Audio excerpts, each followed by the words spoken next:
நீங்க ஒரு விஷயத்துல ரொம்ப ஹார்ட் ஒர்க் பண்ணி அதுல ரிசல்ட்ஸே வரலன்னு சொல்லிட்டு உட்காந்து ஃபீல் பண்ணிருக்கீங்களா?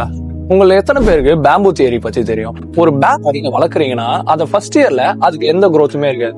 செகண்ட் இயர் தான் growth இருக்குமான்னு கேட்டா செகண்ட் இயரே எந்த growth இருக்காது. சரி, தேர்ட் இயர் ஃபோர்த் இயர் அப்போ எந்த growth இருக்காது. என்னதான் தண்ணி ஊத்தி வளர்த்தாலும் அது ஃபோர்த் இயர் வரைக்கும் ஒரு growthமே தெரியாது. ஆனா ஃபிஃப்த் இயர்ல அது திடீர்னு பார்க்கும்போது இந்த 4 வருஷத்துல இல்லாத growth அதுல இருக்கும். அதுக்கு என்ன ரீசன்னா அது கீழே அதோட ரூட்ஸை ஃபர்ஸ்ட் ஸ்ட்ராங் ஆக்கிட்டு இருக்கும். அதே மாதிரிதான் உங்க லைஃப்ல நீங்க ஒரு பிசினஸ் பண்ணாலும் சரி, ஒரு ஜிம்முக்கு போறீங்கனாலும் சரி, உங்க லைஃப்ல நீங்க ஏதாவது ஒரு விஷயத்துல ஹார்ட் ஒர்க் பண்றீங்கனாலும் சரி, நீங்க எடுத்த உடனே அடுத்த மாசமே எனக்கு ஜிம்ல மசில்ஸ் வந்துடணும், நான் பண்ற பிசினஸ்ல எனக்கு உடனே அடுத்த மாசமே ப்ராஃபிட் வந்துடணும், நான் பண்ற ஹார்ட் ஒர்க்குக்கு அடுத்த மாசமே ரிசல்ட் வந்துடணும்னு சொல்லிட்டு உடனே நீங்க ரிசல்ட்ஸ் எதிர்பார்த்தீங்கன்னா அது கண்டிப்பா நடக்கிறதுக்கு வாய்ப்பு ரொம்ப கம்மி. அதோட ரூட் வந்து முதல்ல ஸ்ட்ராங் ஆகும். அதனாலதான் ஒரு சில விஷயத்துல ரிசல்ட்ஸ் வர்றதுக்கு டைம் எடுக்குது. சோ அதனால அந்த விஷயத்துல ரிசல்ட் வரலன்றதுனால நீங்க அந்த விஷயத்துக்கு எஃபோர்ட் போடலன்னு அர்த்தம் கிடையாது. நம்ம இப்படியே ஸ்டக் ஆகி இருக்கிறதுக்கான காரணம் நம்ம எதுவுமே பண்ணாததான் அப்படின்னு சொல்லிட்டு ரொம்ப ஓவர் திங்க் பண்ணாதீங்க. மேபி நீங்க உங்களோட பேம்பு ஃபேஸ்ல இருக்கலாம்.